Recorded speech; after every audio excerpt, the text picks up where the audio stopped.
Halo semuanya, ya senang bisa berjumpa lagi. Hari ini kita baca firman Tuhan di Matius pasal 11 mulai ayat 28. Balilah kepadaku semua yang letih lesu dan berbeban berat, aku akan memberi kelegaan kepadamu. Pikulah hukum yang ku pasang dan belajarlah padaku, karena aku lemah lembut dan rendah hati, dan jiwamu akan mendapat keterangan, sebab kuk yang ku pasang itu enak dan bebanku pun ringan. Pada waktu itu, pada hari Sabat, Yesus berjalan di ladang gandum. Karena lapar, murid-muridnya memetik bulir gandum dan memakannya. Melihat itu, berkatalah orang-orang Farisi kepadanya, "Lihatlah, murid-muridmu berbuat sesuatu yang tidak diperbolehkan pada hari Sabat." Tetapi jawab Yesus kepada mereka, "Tidakkah kamu baca apa yang dilakukan Daud ketika ia akan mereka yang mengikutinya lapar? Bagaimana ia masuk ke dalam rumah Allah dan bagaimana mereka makan roti sajian yang tidak boleh dimakan tidak olehnya maupun oleh mereka yang mengikutinya kecuali oleh imam-imam? Atau tidakkah kamu baca dalam kitab Taurat bahwa pada hari-hari Sabat imam-imam melanggar hukum Sabat di dalam bait Allah namun tidak bersalah? Aku berkata kepadamu, di sini ada yang melebihi bait Allah. Jika memang kamu mengerti maksud firman ini, yang ku kehendaki ialah belas kasihan dan bukan persembahan. Tentu kamu tidak menghukum orang yang tidak bersalah, karena anak manusia adalah Tuhan atas hari Sabat. Nah, ini firman Tuhan yang kita sering membaca, ya. Marilah kepadaku semua yang letih lesu dan berbeban berat, aku akan memberi kelegaan kepadamu. Seperti begini, banyak orang di dunia ini, mereka merasa sulit, susah, dan hidup dengan tidak berbahagia. Ya kan? Baik anak-anak kecil, dan orang-orang yang tua, dan kepada ibu yang rumah tangga, dan kepada mereka yang tenaga kerja dan pembisnis. Dan di dalam kehidupan mereka, semua yang merasa sulit, susah dalam berbebannya. Dan bagi pula sebab COVID-19 terjadi mulai tahun yang lalu, dan seluruh dunia ini merasa sulit, ya, dan banyak yang sakit dan ada banyak yang meninggal dunia juga, dan kenegaraannya sudah tertutup dan menjadi banyak masalah keekonomian, begitu tidak kenyamanan dan merasa takut dan keputusasaan terus terjadi. Tapi anak-anak Tuhan yang diselamatkan oleh Tuhan dan jemaat-jemaat yang diselamatkan dilahirkan kembali, walaupun kesulitan-kesulitan ini tidak akan tertinggal menjadi kesulitan, tapi Tuhan memperbarui ini sebagai berkat. Ini dengan begitu banyak kami mengalami banyak kesaksian juga kan. Jadi orang Kristen yang menjadi anak-anak Tuhan dan orang-orang yang dilahirkan kembali, ini sudah menjadi kesempatan yang terbaik untuk menyatakan Tuhan yang hidup. Pada saat Lazarus sedang sakit, Yesus berkata, ini bukan membawa kematian tetapi untuk kemuliaan Allah. Yesus berkata, dan Yohanes pasal 9, kepada mereka yang lahir dalam orang-orang yang buta. Karena orang-orang Israel mereka kira orang lahir dengan buta ini adalah seorang yang terkutuk. Dan mereka berkata, apa? Yang murid-muridnya berkata, "Rabi, siapakah yang berbuat orang ini sendiri atau orang tuanya?" Jadi, seperti mereka bertanya kepada Yesus begitu, orang-orang Yahudi menganggap mereka sudah dikutuk pada saat mereka lahir sebagai orang-orang yang buta. Jadi tidak hanya dia sendiri dan juga sekeluarganya berada hidup cukup sepanjang hidup dengan perasaan yang tidak baik. Tapi Tuhan Yesus berkata, tidak sama sekali dari yang lain. Ini bukan dia untuk atau juga orang tuanya, tetapi karena pekerjaan-pekerjaan Allah harus dinyatakan dalam dia. Jadi untuk menyatakan pekerjaan Tuhan ini dapat dijadi. Jadi Yesus berkata, ini bukan kutuk, tetapi ini adalah berkat. Seperti yang Yesus berkata begitu. Orang-orang Israel pada saat mereka berada di dalam padang gurun, mereka menghujat Allah dan melawan kepada hamba Tuhan Musa dan melawan kepada Tuhan juga. Tuhan mengirim ular tudung kepada mereka dan bermagut dan banyak yang mati. Dan tiba-tiba tempatnya seperti tempat perang. Akhirnya banyak orang terpagu ular tudung dan sedang mati dan banyak yang mati. Dan banyak orang Israel datang kepada Musa.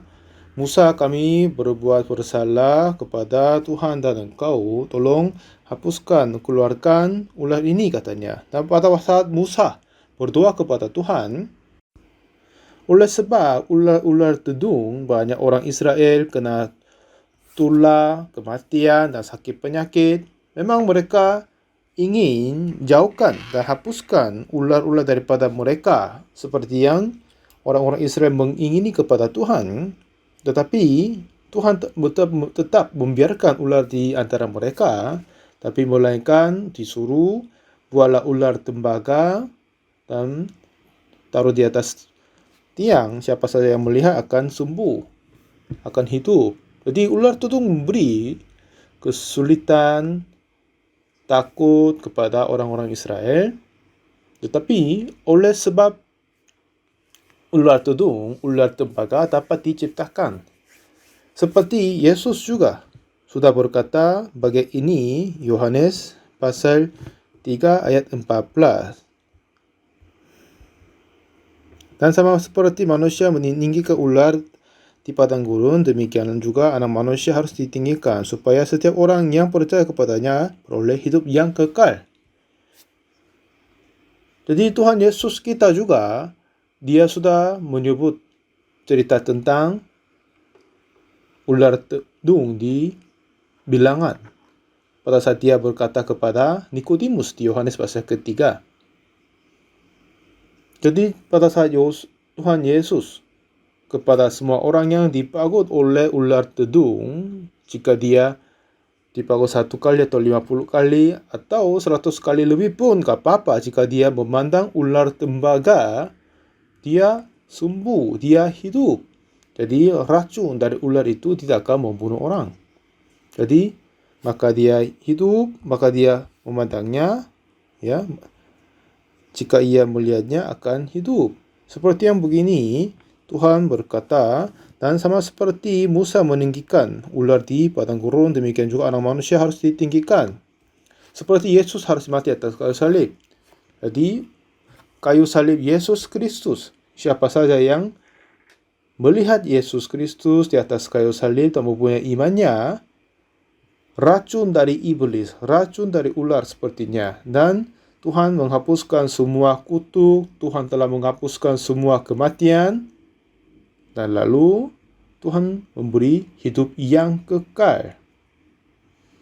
Ular tudung itu memang mengakibatkan hal-hal yang tidak baik, kami ingin menjauhkannya. Tapi jika Tuhan bersama dengan kita, ular tudung itu akan menyatakan ular tembaga, dan melalui ular tembaga Tuhan memberi hidup yang kekal.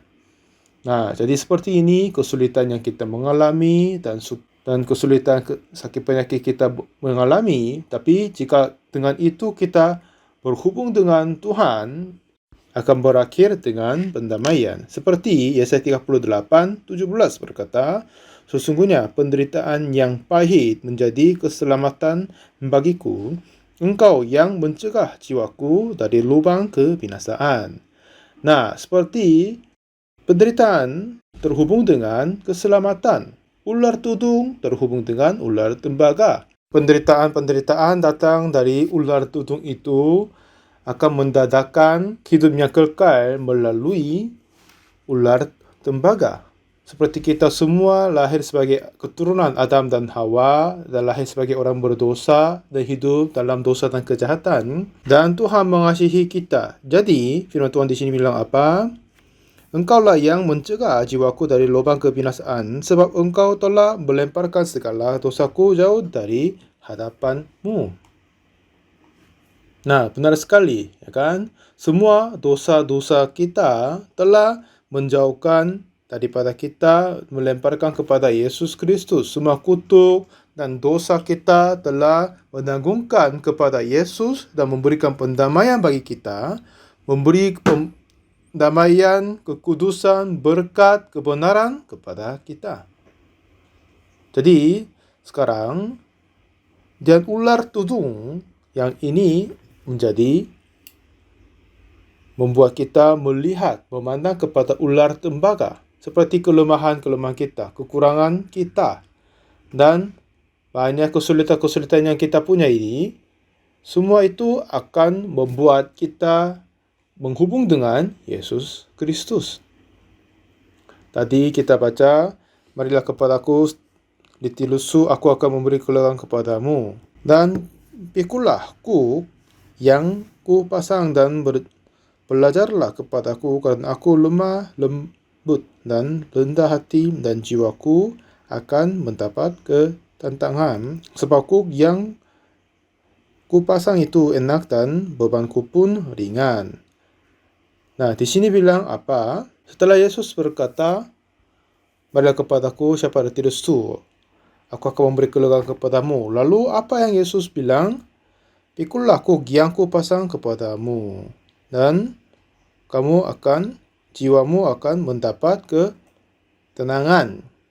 Jadi jika kita memberikan kesulitan dan beban kepada Yesus, terlalu kita memikul kuk tadi Yesus. Dan ayat 30 berkata, sebab kuk yang ku pasang itu enak dan bebanku pun ringan.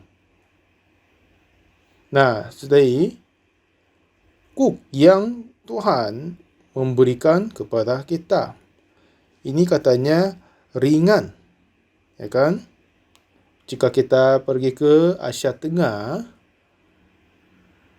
dan biasanya mereka memasang 2 ekor binatang dan menggali tanah, dan di situ ada yang binatang yang ibunya, induknya, dan juga terkadang memasang kuk bersama dengan anaknya. Jadi ini berdua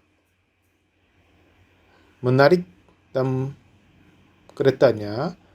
Jadi ibu itu sendiri menanggung semua beratnya. Anak ini tidak terasa kesulitan. Jadi keduanya telah dikuk, tetapi beban keberatan itu ditanggung kepada ibunya, bukan kepada anaknya. Sebab itu, selama anak ini ikut bersama ibunya, ya gampang sekali dia. Seperti begitu kehidupan kita. Yesus, dia menanggung semua kesulitan, berat beban kita dan kehidupan. Dan keberatan karena dosa kita, Yesuslah menanggung. Dan kita seperti anak dari lembu dan sapi, kita hanya bersama dengan dia, ikut berjalan bersama dia, itu saja. Dan memang orang-orang yang lain akan melihat, kelihatannya ditanggung kuknya, mengambil bagian dari mengangkat beratnya, tetapi yang induknya akan menanggung semua. Jadi kata Tuhan Yesus, ku pasang itu enak dan bebanku ringan. Ini dapat berkata. Lalu Mazmur 68 ayat 20 berkata, terpujilah Tuhan, hari demi hari ia menanggung bagi kita. Allah adalah keselamatan kita, berkata. Hari demi hari ia menanggung bagi kita. Allah adalah keselamatan kita. Ya kan? Terpujilah Tuhan. Nah, benar sekali Tuhan. Sebab Tuhan yang menanggung semua kesalahan kita. Jadi keselamatan ini, berat beban ini menjadi gampang bagi kita. Jadi kita hanya memuji kepada Tuhan. Ya Tuhan, apa yang Engkau memasangkan kepada kami adalah ringan dan mudah. Karena semua yang dilaksanakan oleh Yesus Kristus, hasil itu kami dapat terima melalui imannya. Dengan iman akan memperoleh iman. Jadi yang Yesus melakukan dan menjaga semuanya, dan kita terima dan percaya bahawa sebagai kita yang melakukan itu, Jadi, semua kuknya, semua keberatan ini adalah mudah dan ringan. Kepada yang mereka nggak tahu ini, mereka yang berusaha menanggung dan melakukan hukum Taurat, jadi susah sekali. Dan kemudian 1 Yohanes pasal 5 ayat 3 berkata, sebab inilah kasih kepada Allah, yaitu bahwa kita menuruti perintah-perintahnya. Perintah-perintahnya itu tidak berat. Kan perintah-perintah itu bilang apa? Tidak berat. Nah, benar sekali. Seperti begitu, yang perintah yang lama berat sekali. Kita tidak bisa melakukan semuanya. Tidak sama sekali melakukannya. Tetapi Tuhan Yesus telah memberikan perjanjian baru, perintah baru. Ini tidak sama sekali berat. Ini berkata Tuhan. Jadi, jika kita melakukan semuanya dengan iman, terima dengan iman, dan dapat melakukan dan menjaganya oleh iman. Jadi lalu Yesus berkata, pikulah kukku. Dan kuk itu adalah ringan dan berat pun ringan juga. Nah, benar sekali. Jadi seperti Tuhan Yesus telah menanggung semua kesulitan karena dosa kita. Hukum Taurat yang kita tidak bisa melakukan, Dia menanggung juga. Semua kekurangan-kekurangan di dalam kehidupan sehari-hari dan penderitaan dan kemaluan sudah Yesus tanggungkan. Dia memikul semuanya. Lalu akhirnya Dia berkata kepada kita, ya, pikulah kuku. Sekarang Yesus sudah menjadi kepala dari gereja dan anggota-anggota gereja menjadi tubuhnya dan penuh oleh badannya. Dan Tuhan telah memisahkan kami dari antara dunia ini, seperti 2 Korintus, ya kan? Keluar daripadanya. Kita telah terpisah. Itu maksudnya gereja. Dan jangan meraba hal yang najis juga, kan? Jadi seperti 2 Korintus pasal 6 ayat 14 berkata, janganlah kamu merupakan pasang yang tidak seimbang dengan orang-orang yang tidak percaya.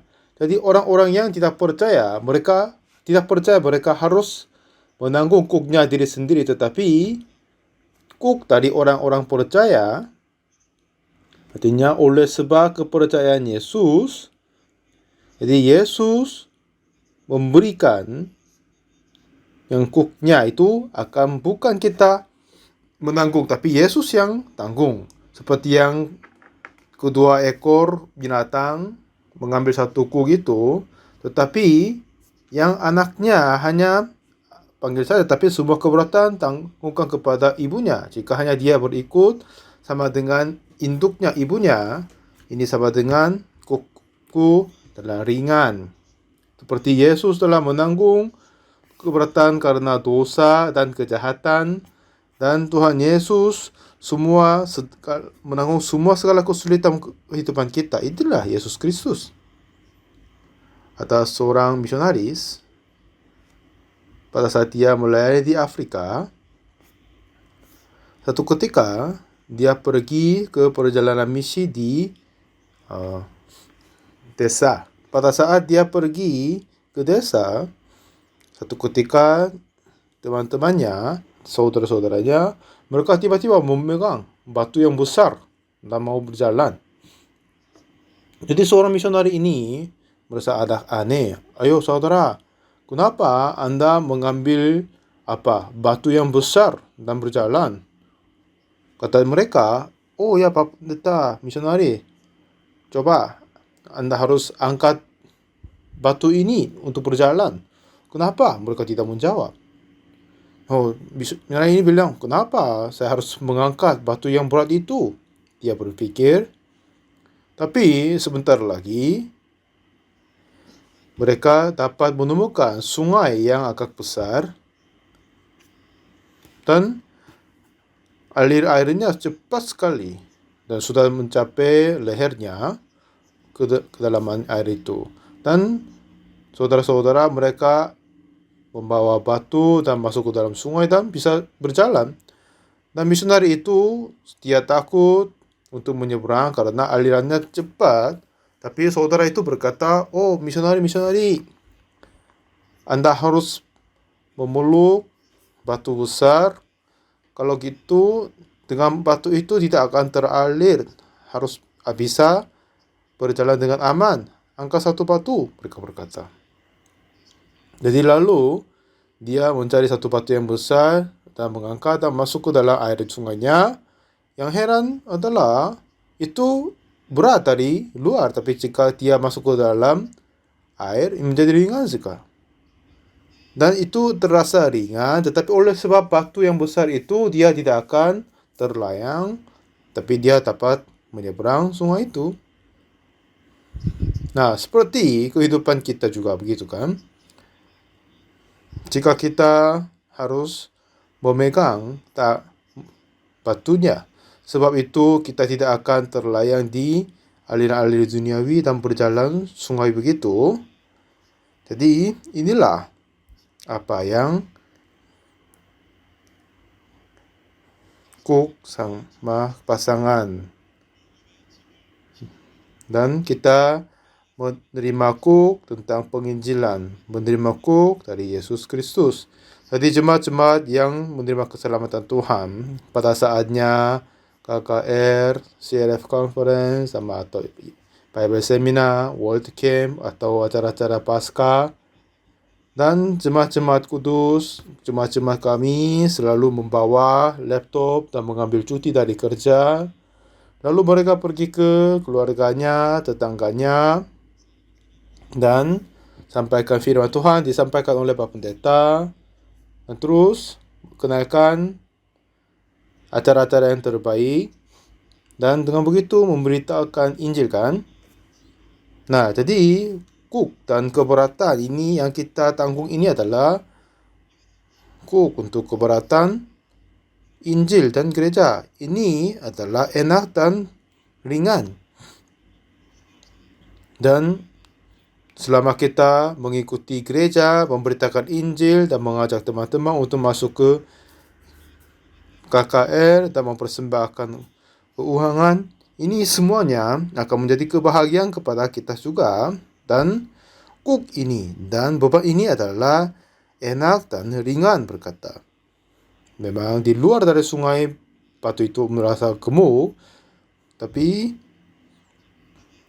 pada saat dia masuk ke dalam air sungai, ini tidak terasa berat, tapi dia menjaga misalnya sendiri biar tidak terlayang.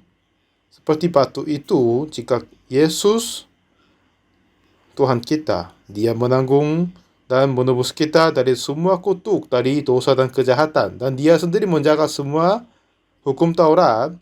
Dan semua kesulitan-kesulitan yang kami menanggungkan itu, Yesus sendiri mengubahkan dengan pendamaian. Lalu dia memberikan pendamaian dan kebahagiaan. Dan lalu dia hanya memasangkan kepada kita Cook yang enak dan bebannya yang ringan. Ini Cook sama beban ini sebagai jemaat-jemaat kudus kita menanggung dengan berbahagia. Lalu ini menjadi kebahagiaan dan berkat yang luar biasa kepada kita semua. Seperti tadi Yesus berkata, "Marilah kepadaku semua yang letih lesu dan berbeban berat. Aku akan memberi kelegaan kepadamu." Dan di sini letih lesu dan berbeban berat, dan bagaimana kita istirahat dan diberi kelegaan ini adalah Sabat. Seperti pasal 12 ayat 1 dan 2, Yesus berkata secara yang terhubung. Pasal 1 berkata, pada waktu itu maksudnya, dan ada sebelumnya ada berkata sesuatu, dan ini kata yang penghubungkan. Dan Yesus sudah berkata, "Marilah kepadaku yang letih lesu dan berbeban berat, aku akan memberi kelegaan kepadamu." Nah, setelah Yesus berkata itu, lalu kata Tuhan lagi, waktu itu apa? Pada waktu itu, pada hari Sabat, Yesus berjalan di ladang gandum karena lapar. Murid-muridnya menuti bulir gandum dan memakannya. Dan setelah itu, berkatalah orang-orang Farisi kepadanya, "Lihatlah, murid-muridmu berbuat sesuatu yang tidak diperbolehkan pada hari Sabat. Ya, mereka berkata begitu. Nah, jadi sekarang jika kita membaca obrol sama Yesus dengan orang-orang Farisi. Orang-orang Farisi mereka hanya mengetahui tentang hari Sabat dimaksud dari hukum Taurat, tetapi seperti yang jangan membunuh, jangan berzina, mereka hanya tahu kata-katanya, hukumnya saja, tetapi mereka tidak tahu Yesus adalah Tuhan dan Dia adalah yang memberi hukum kepada Musa karena dia adalah serupa Allah. Dan Yesus sendiri ini dia adalah seseorang yang dimaksud hari Sabat yang aslinya. Dan dia adalah Tuhan dari hari Sabat yang memberi hukum Taurat, dan dia menguasai di atas semua segalanya. Dan apa yang dia berfikir tentang hari Sabat, apa yang orang Farisi berfikir tentang hari Sabat itu sudah jauh berbeda. Jadi orang-orang Farisi mereka mempunyai pengetahuan tentang hari Sabat dan hukum Taurat dan Sunnah dan hari raya Paskah dan beberapa yang hari raya dan ketetapan dan hukum. Dan apa yang ahli Taurat sama orang-orang Farisi mengetahui adalah yang kulis saja, yang author saja. Tetapi Yesus dia sudah tahu apa arti sesungguhnya tentang hari Sabat, Paskah dan sunat. Dan Yesus menjelaskan semuanya dengan dimaksud Tuhan. Seperti Yesus berkata jangan membunuh, tapi apa yang aku berkata kepadamu, kepada setiap orang yang marah terhadap saudaranya harus dihukum, dan siapa yang berkata kepada saudaranya kafir akan dihukum dan dihakimi. Dan juga kamu telah mendengar firman jangan berzina, tapi aku berkata kepadamu setiap orang yang memandang perempuan serta mengingininya ia berzina dengan dalam hatinya. Jadi apa yang Yesus menjelaskan tentang hukum Taurat dan apa yang ahli Taurat memahami secara tulisannya sudah jauh berbeda. Yesus berkata, jika perempuan yang memandang perempuan serta mengingininya, dia sudah berzina. Kalau begitu, di antara kita laki-laki, tidak ada orang yang tidak menginginikan. Jika seseorang yang normal, pasti dia mempunyai keinginan hawa nafsu makan, dia hawa nafsu ketiduran. Ya, jika dia sudah mempunyai tubuh yang sehat, pasti pikiran-pikiran itu, keinginan ini pasti akan muncul dan keluar daripada hatinya. Jadi keinginan yang perzinaan itu, ini hati yang kita tidak bisa menahan diri. Dan Yesus berkata, kamu marah, jadi ini sama dengan pembunuhan. Kamu mengingini, itu sama dengan berzinahan. Jadi jangan marah, jangan mengingini. Kalau itu sama dengan zina dan pembunuhan, jadi tidak boleh. Apa ini maksud Yesus? Banyak orang berpikir begitu, jadi mereka usahakan untuk tidak akan marah, tidak akan mengingini. Mereka berjuang dan bertobat dan mengaku dosa. Kalau begitu, itu semuanya mereka sudah mempunyai letih lesu dan berbeban. Jadi apa yang Yesus berkata? Ya, kamu adalah seseorang yang pasti membenci, marah, dan mengingini. Dan kalau kamu mengingini sama dengan berzina. Jika kamu marah dan berkata kutuk, kamu sama dengan orang-orang yang membunuh. Jadi, yang pemungut cukai, perempuan sundal, kamu tidak baik daripada mereka. Daripada Tuhan, kamu semuanya sama. Karena kita semua adalah jahat seterusnya. Kejahatan manusia besar di bumi dan bahwa segala kecenderungan hatinya selalu membawa kejahatan semata-mata. Jadi seperti kata Tuhan, semuanya jahat. Seperti tidak ada yang benar, seorang pun tidak. Jadi seperti jika ini tidak hanya berkata tentang keinginan sendiri, tapi kita semua adalah seseorang yang sudah membunuh, seseorang yang berzina. Jadi Jika kita berusaha untuk tidak mempunyai hati mengingini atau memarah, tetapi kita mengaku bahwa kita adalah seseorang yang harus dihakimi karena kita berzina dan membunuh dan menemukan diri, lalu kita menerima Yesus yang menyelamatkan kita, dan oleh darah Yesus Kristus atas kayu salib, Ia telah mengampun dosa kita, Dia telah dihakimi oleh di atas kayu salib, dan Dia telah menghapuskan dosaku dan menyucikan aku, dan dengan pembangkitanmu Dia telah membenarkan aku. Dan inilah maksudnya Yesus, kita harus mempunyai iman tentang pengampunan dosa oleh Yesus. Jadi, apa maksud sesungguh tentang hari Sabat?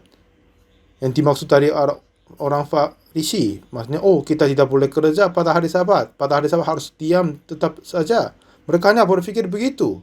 Tetapi mereka tidak sama sekali tahu tentang apa arti sesungguhnya tentang hari Sabat. Sebab itu dengan standarnya diri mereka, jika terus mereka berkata, ya, lihatlah, murid-muridmu berbuat sesuatu yang tidak diperbolehkan pada hari Sabat. Lalu Yesus memberi contoh apa yang Daud melakukan pada 1 Samuel pasal 21. Pada saat dia menerima roti sajian, katanya, bagaimana ia masuk ke dalam rumah Allah dan bagaimana mereka makan roti sajian yang tidak boleh dimakan, baik olehnya maupun oleh mereka yang mengikutinya, kecuali oleh imam-imam. Seperti Imam Ahimelek, dan dia memberi roti sajian kepada Daud sama pengikutnya. Sepertinya itu hanya diizinkan kepada imam saja. Tapi Imam Daud sama pengikutnya, bukan imam tapi dikasihnya. Dan walaupun makan oleh Daud sama pengikutnya itu tidak menjadi masalah. Dan kemudian ayat 5 berkata, atau tidakkah kamu baca dalam kitab Taurat, ini kata tentang Ulangan 28, tapi ini berkata, atau tidak tahukah kau membaca dalam kitab Taurat bahwa pada hari-hari Sabat imam-imam melanggar hukum Sabat di dalam bait Allah namun tidak bersalah. Pada hari Sabat itu mereka berbuat beberapa kerja di dalam bait Allah, itu tidak masalah. Jadi kedua hal ini Yesus memberi contoh kepada tadi kitab Perjanjian Lama di 1 Samuel pasal 12 dan juga Bilangan 28. Pada hari Sabat, imam kerja di dalam bait suci itu tidak masalah terhadap hukum tentang hari Sabat. Apakah kamu tidak baca tentang itu? Ini maksudnya Yesus kepada mereka. Lalu, ayat 6, aku berkata kepadamu, di sini ada yang melebihi bait Allah. Nah, di sini adalah di dalam bait suci, jadi tidak masalah. Jadi kepada mereka yang bersama dengan Daud, ya, makan roti yang kepada hanya imam saja pun tidak masalah. Jadi yang lebih besar daripada Daud, yang lebih besar daripada bait suci adalah Yesus sendiri. Dialah pencipta dan Dia yang maha kuasa, Dia yang selama-lamanya, dan Raja dari damai adalah Yesus Kristus. Nah, setelah itu, selama murid-murid yang bersama dengan Yesus, jika mereka memutihkan bulir gandum dan memakannya, walaupun begitu itu tidak masalah, karena Yesus adalah yang lebih besar daripada bait suci, karena Dia adalah Tuhan atas hari Sabat. Jadi hari Sabat ini sendiri berarti tentang Yesus Kristus. Jadi sekarang, jika kita masuk ke dalam Yesus Kristus, jika kita percaya Yesus, ya, semua letih rusuh dan berbawa peran itu pun tidak orang yang akan menanggungkan itu jika dia ada di dalam Yesus Kristus. Jadi di dalam Yesus tidak boleh kerja. Dan juga pada bilangan ada seorang potong kayu di hari Sabat dan ditangkapkan. Orang-orang nggak tahu bagaimana. Lalu mereka tunggu dan tanya kepada Tuhan. Tuhan berkata, lemparkan, bunuh dia. Dia tidak membunuh, tidak menzina, tapi hanya dia potong kayu, beberapa kayu saja di pada hari Sabat itu. Tapi itu seharusnya bunuh dia. Ini kiranya kita kan, tapi tidak Begitu. Apa maksud Tuhan adalah jika kita semua orang Kristen, ya, memang berbuat pencurian dan penipuan itu pun jahat. Tetapi jika orang Kristen berasa beban dalam Kristus, jika orang Kristen kerja sendiri masih terasa beban, ini sudah menjadi jahat kepada Tuhan. Seperti orang kerja pada hari Sabat, dia adalah jahat, dia harus dihukum mati di hadapan Tuhan. Jadi jemaat kudus, orang-orang diselamatkan yang kita masuk ke dalam kebenaran Allah, kita tidak boleh menanggung pekerjaan diri sendiri, karena oleh sebab Yesus Kristus kita hidup. Di Kejadian pasal kedua ayat yang pertama bilang apa? Demikianlah diselesaikan langit dan bumi dan segala isinya. Dan hari ketujuh apa? Dia istirahat. Dan ayat ketiga bilang apa? Lalu Allah memberkati hari ketujuh itu dan menguduskannya. Karena pada hari itulah ia berhenti dari segala pekerjaan penciptaan yang telah dibuatnya itu. Hari ketujuh ini maksudnya hari Sabat. Ini hari Sabat. Jadi yang tadi bilang apa? Tuhan adalah, anak manusia adalah Tuhan atas hari Sabat. Jadi hari Sabat ini berarti Yesus sendiri. Sebab itu, tentang hari Sabat itu, Yesus berkata tentang hari yang ketujuh pada hari Sabat. Hari-hari yang tidak akan kerja. Ini maksudnya Yesus Kristus sendiri. Boleh kita baca gitu. Tuhan memberkati Yesus itu dan menguduskannya. Ini kita boleh baca begitu juga. Itu pun tidak masalah. Karena pada hari ketujuh, maksudnya Yesus Kristus, dia sendiri hari Sabat, memberkati kepada Yesus dan menguduskannya. Jadi itulah Yesus Kristus sendiri. Dan Kolose juga dapat berkata, Kolose ayat 2 ayat 16, karena janganlah kamu biarkan orang menghukum kamu mengenai makanan dan minuman atau mengenai hari raya, bulan baru, ataupun hari Sabat, katanya. Nah, kan tentang hari Sabat, Tuhan berkata, memang untuk hari raya ada ya, hari raya Paskah, untuk kemah, ada banyak, tapi hari ini coba kita fokus nanti kepada hari Sabat. Jadi jangan mereka berkata tentang hari Sabat dan 17, semuanya ini hanya bayangan dari apa yang harus datang. Sedang wujudnya ialah Kristus. Jadi hari Sabat yang tadi, anak manusia adalah Tuhan dari hari Sabat, dan hari Sabat ini adalah sedang wujudnya Kristus yang bayangan dari yang ke depan. Dan Ibrani 10 ayat 1 juga berkata apa? Di dalam hukum Taurat hanya terdapat bayangan saja dari keselamatan yang akan datang. Ini berkatakan, ini bukan hakikat dari keselamatan itu sendiri. Jadi inilah bayangan saja dari keselamatan yang akan datang. Dan hari Sabat juga bisa boleh membaca adalah bayangan saja keselamatan yang akan datang. Dan apa yang aslinya adalah Yesus Kristus. Jadi Kolose pasal 2 ayat 17 berkata, semuanya ini hanya bayangan dari apa yang harus datang, sedang wujudnya ialah Kristus. Jadi hari Sabat ini berarti Yesus Kristus sendiri. Yesus Kristus. Karena ia berkata anak manusia Tuhan dari hari Sabat.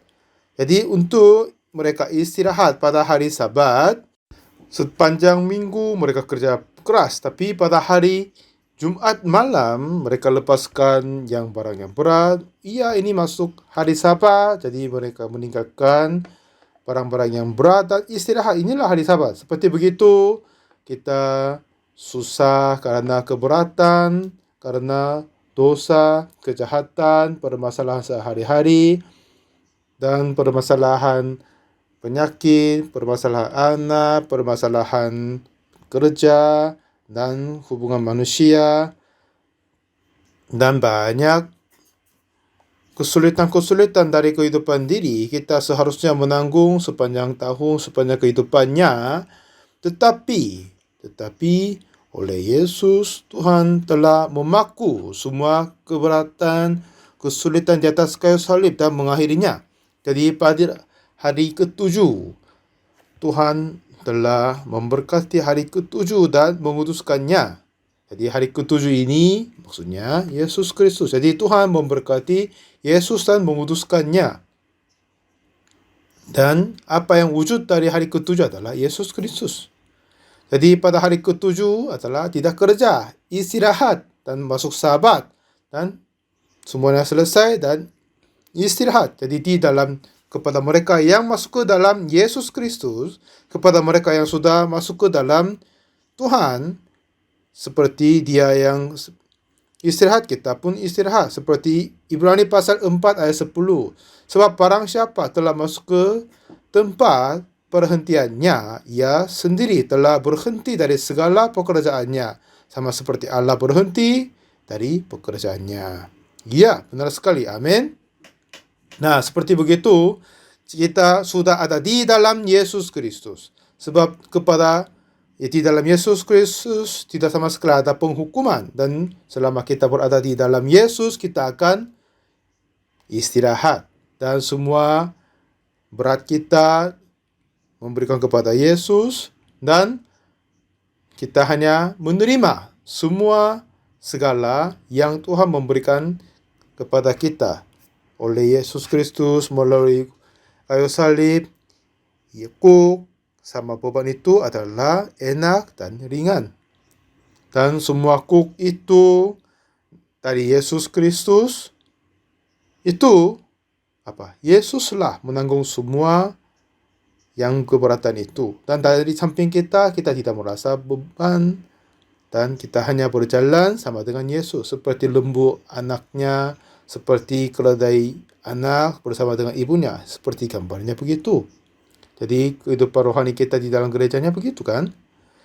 Jadi seperti mengangkat batu yang berat, kelihatannya berat sekali. Tapi setelah masuk ke dalam sungai, tidak terasa gemuk. Walaupun begitu, dengan itu tetap dijaga badanku, tidak terlayang di aliran-aliran sungai itu. Seperti begini, selama kita pegang Yesus Kristus dan kuk Yesus memberikan kepada kita, dan beban yang Tuhan memberikan kepada kita, itu membuat kita enak dan ringan.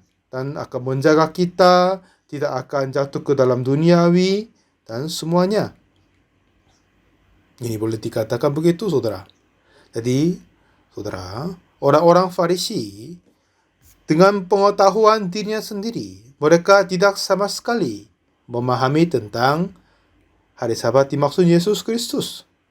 Lalu, seperti yang tadi kita baca di Matius pasal 11 yang sebelumnya, ayat 25, pada waktu itu berkatalah Yesus, "Aku bersyukur kepadamu Bapa, Tuhan langit dan bumi, karena semuanya itu engkau sembunyikan bagi orang yang bijak dan orang pandai." Yang bijak dan pandai arti apa? Ini adalah orang-orang Farisi kan, tapi kepada merekanya Tuhan sembunyikan.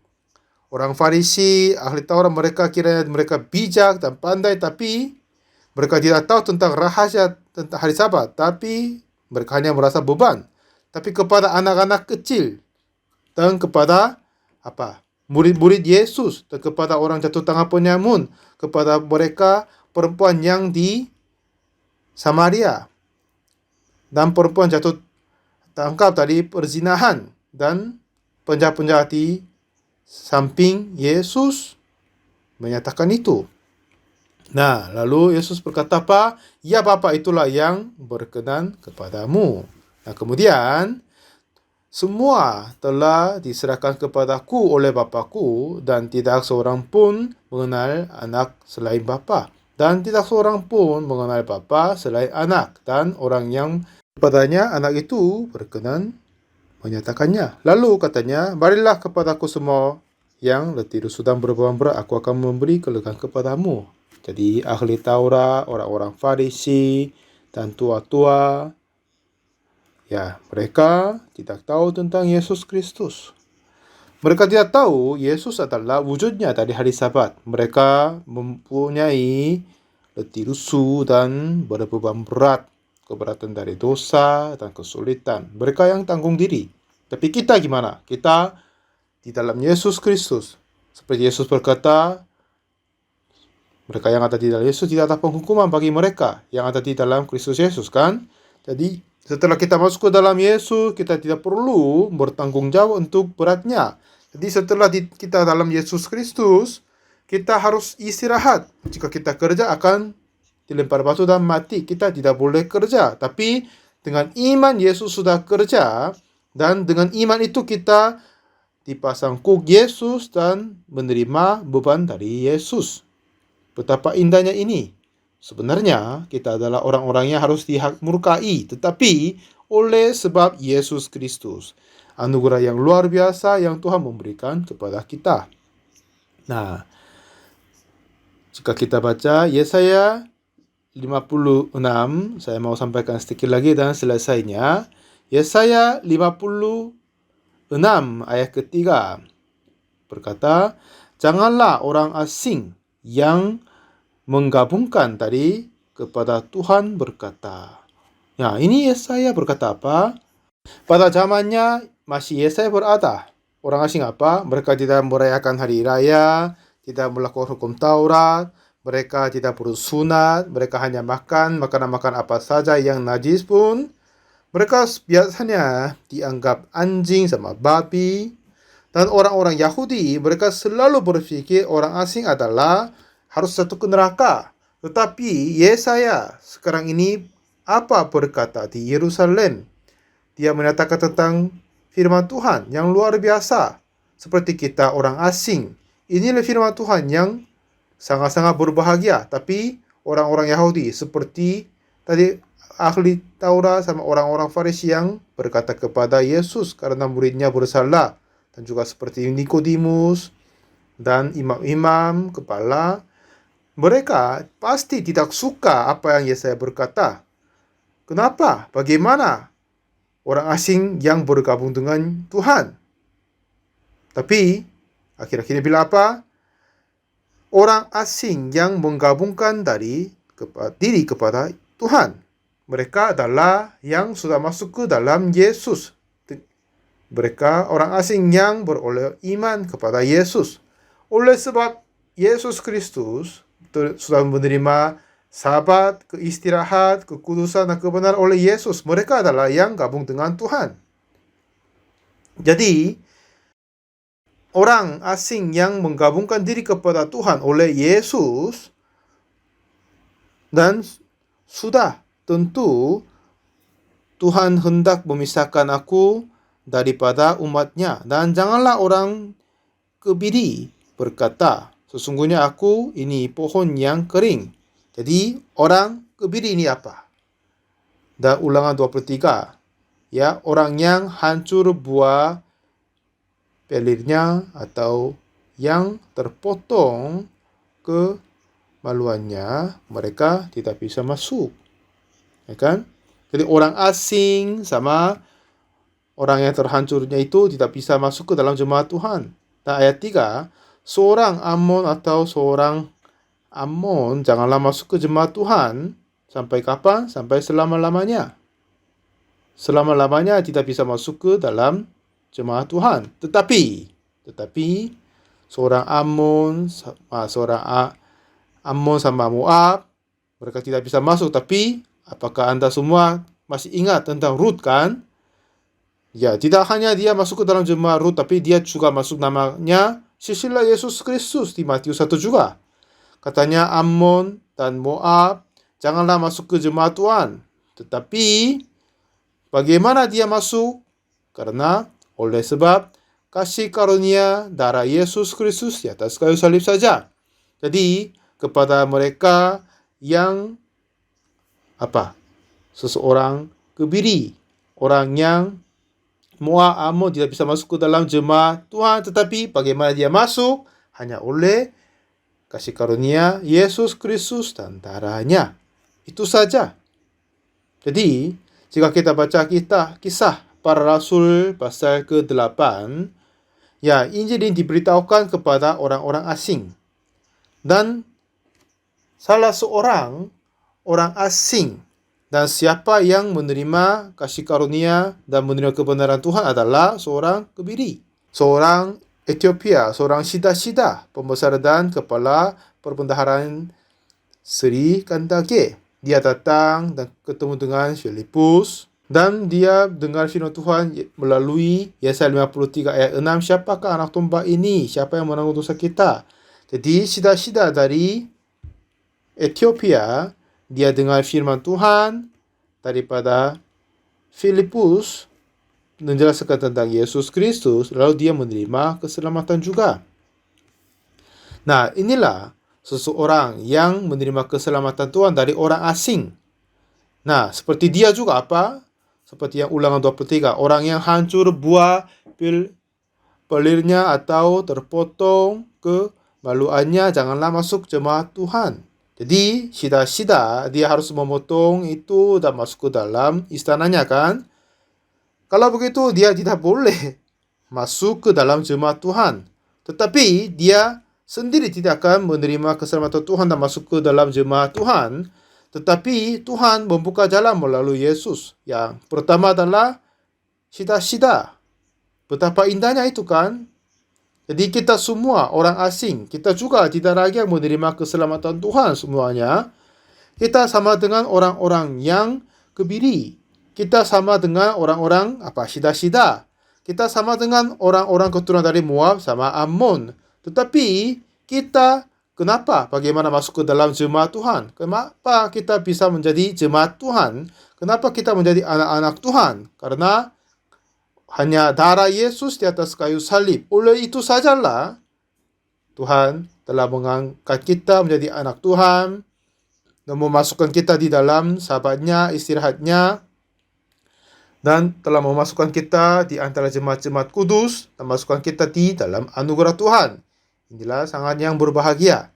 Yesaya 56 dan 3 berkata, janganlah orang asing yang menggabungkan diri kepada Tuhan berkata, ya, kita orang asing yang menggabungkan diri kepada Tuhan. Apakah kita bergabung dengan Tuhan karena berpuasa 40 hari? Tidak mungkin. Kita semua adalah pohon yang tidak baik, akan menghasilkan buah yang tidak baik. Tapi, bagaimanakah mungkin kita bisa dicangkokkan kepada pohon yang baik? Karena kita adalah orang asing yang menggabungkan diri kepada Tuhan. Jadi Tuhan tidak akan memisahkan kita. Jadi seperti kebiri, Shida yang sudah terpotong kemaluannya, tidak bisa masuk jemaat Tuhan. Tapi katanya Tuhan, jangan berkata kamu adalah yang kayu yang kering, pohon yang kering. Karena Tuhan akan memberikan hidup kita, Tuhan akan memberikan benih melalui kita. Kita semuanya tidak mempunyai hidup, tetapi Tuhan sendiri, Tuhan Yesus menjadi hidup kepada kita, dan kita sudah menjadi hidup. Jadi berkatalah kamu berkata, aku ini pohon yang kering. Lalu ayat 4, sebab berfirmanlah Tuhan kepada orang-orang kebiri yang memelihara hari-hari sabatku. Menjaga hari sabat dengan luarnya, mereka tidak boleh kerja. Tapi Yesaya 56, apa yang maksud Yesus hari sabat ini adalah percaya Yesus menjadi Tuhan atas hari sabat. Dia masuk ke dalam kita dan kita masuk ke dalam sabat. Dan dengan ini melepaskan berbeban berat dan keberatan dosa dan masuk ke dalam sabat. Mereka lah adalah yang menjaga hari-hari sabat dan memilih apa yang ku hendaki. Apa yang ku hendaki adalah setelah Tuhan Yesus menerima baptis dan keluar, lalu langit terbuka, Roh Kudus turun dan berkata, inilah anakku yang kukasihikan. Nah, seperti apa yang Tuhan mengasihi adalah Yesus datang dan mati atas salib. Apa yang Tuhan hendaki adalah Yesus menanggung dosa kita dan mati atas kayu salib sebenarnya.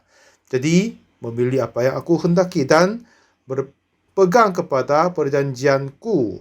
Yang pegang perjanjianku. Ini perjanjian adalah perjanjian baru. Yesus mati atas kayu salib. Dengan itu, baik orang asing, orang kebiri, baik orang Moab dan orang Ammon, kepada penjahat-penjahat yang jahat, perempuan sundal yang penuh cukai, siapa saja pun mereka pegang kepada perjanjian Tuhan, perjanjian baru. Mereka yang percaya, bila ayat 5, Kepada mereka akan kuberikan dalam rumahku dan di lingkungan tembok-tembok kediamanku suatu tanda peringatan. Tanda peringatan apa?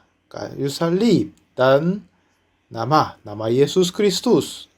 Dan setelah itu oleh Yesus Kristus akan diberi keistirahat. Nah, seperti firman Tuhan yang kita baca ini menjadi yang luar biasa. Jadi marilah kepadaku semua yang letih lesu dan berbeban berat, aku akan memberi kepadamu. Ulah kuk yang kupasang dan belajarlah padaku, karena aku lemah lembut dan rendah hati, dan jiwamu akan mendapat ketenangan. Inilah firman Tuhan yang indah sekali. Jadi dengan ini Tuhan memberi kelegaan kepada kita. Dan apa yang Yesus memberikan kepada kita, beban dan kuk ini adalah ringan dan enak. Jadi semoga Bapak Ibu semua akan menjadi orang-orang yang memikul kuk dan mempunyai berat beban daripada gereja, biar kita dipakai oleh Tuhan dengan luar biasa. Terima kasih banyak.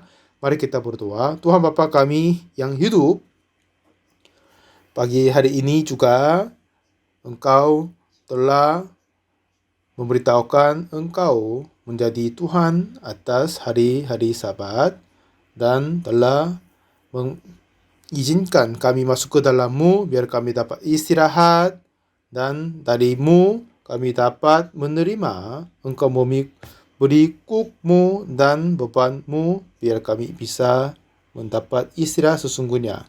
Semoga semua yang hadir hari ini biar kami dapat menjadi pekerja-Mu Tuhan. Terima kasih banyak. Dalam nama Tuhan Yesus Kristus kami berdoa. Amin. Terima kasih banyak semua.